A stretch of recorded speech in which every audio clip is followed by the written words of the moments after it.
Welcome back. An era of sweet goodness is coming to an end in St. Paul. Pearson's Candy, maker of the salted nut roll and nut goodies, is closing its factory in the capital city next month. Sammy Salina has more on the nostalgia of the brand, while the future of the candies sit in limbo. A gloomy day for salted nut roll and nut goodies fans.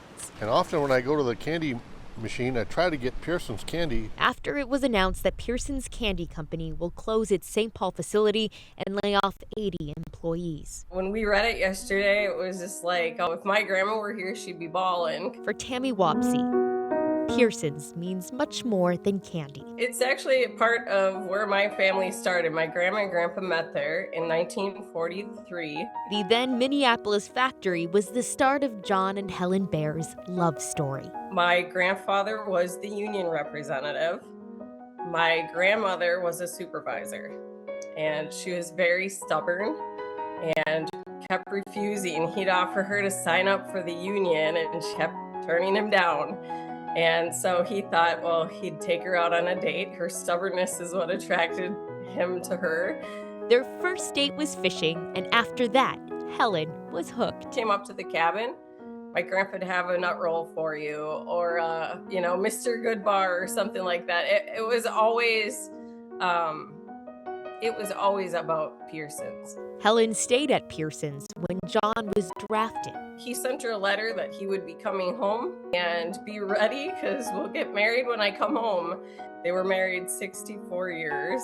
So Pearson's had this marketing ad where if you send in 25 wrappers, and then they sent you a 25-pound salted nut roll. Tammy Souter says nut rolls were part of her childhood. And we started laughing. We could not believe our eyes. So while this announcement brings sadness, Sorry, it was just such a really good childhood memory for me. the memories were oh so sweet. The sweetest beginning. Sammy Salina, KARE 11 News. The laughter still resonates from a Land of 10,000 Stories episode that first aired 15 years ago. There's some tears too. We wondered what became of a golf league in western Minnesota with a unique qualification for entry. So tonight we have an update. But first, let's revisit the Duffers. I gotta get my cart. Little boys toddle into the world, Good morning. pre-programmed for play. Madison, Minnesota. Morning, Don. They offer the best evidence yet My wife is half German and half detective, you know. that never goes away. This is the Duffers. We're a bunch of duffers. It's kind of an elite organization. Pick the spot. We're ready. In golf parlance, a duffer is capable of, well, this. Oh, that didn't go over 20 feet. Might aim for the fairway, Oh, come on. then bounce one down a state highway. Regardless of what I make or do not make. Oh, crap. There are no comments on how bad I am. But no one runs from Madison's Duffers League. The challenge is living long enough Straight at her. to get in. There's always been a waiting list to get in.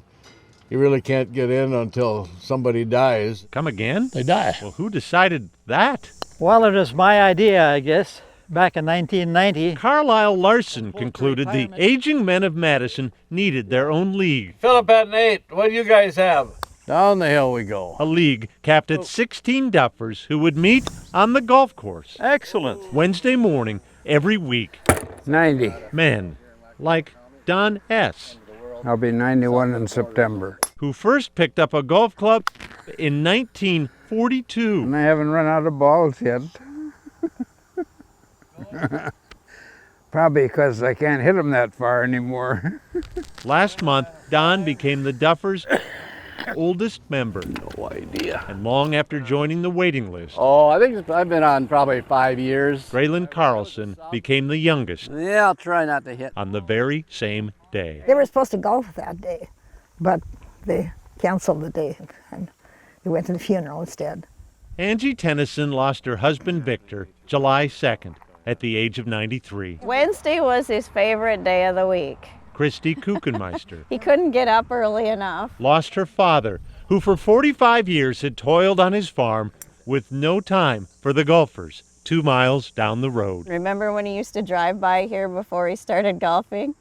Those stupid idiots are chasing that ball around with a stick. Well, this is hope and poke. How much did his transition from farmer to duffer make a difference in his life? I thought it would be nice. Take a look at the rosary and the golf ball in Victor's hands in the casket. Just like family, yes they were. And 16 clubs bearing witness in the church. We all carried a golf club, and when we left the church, we stood there, lined each side of the coffin with our golf clubs. Present arms. Present arms. I've heard several people say they thought it was the most beautiful funeral they'd ever seen. Then Victor's name was crossed off the roster and Graylin's added. Victor was here in the 6th week, and I started in the 7th week. Graylin took over Victor's stats, just like winter takes over from fall. We realize we're getting on in years, and we're going to have a lot of fun in the remaining years. If I get 100 yards, I'm happy. The Duffers will think of their old friend each time they cross from the 3rd hole to the 4th. Nope, no better place.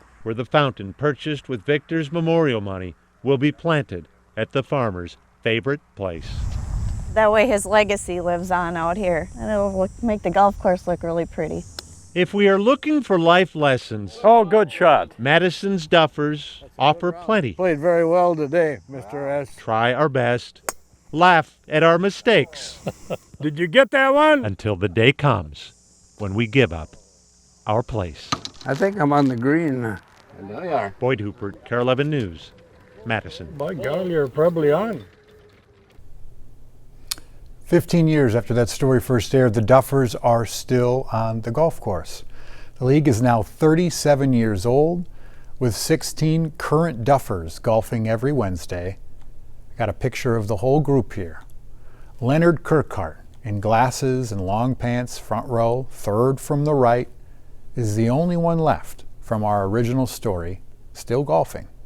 But 4 others, Graylin, Larry, Lorwyn, and Lyle, are still alive and kicking.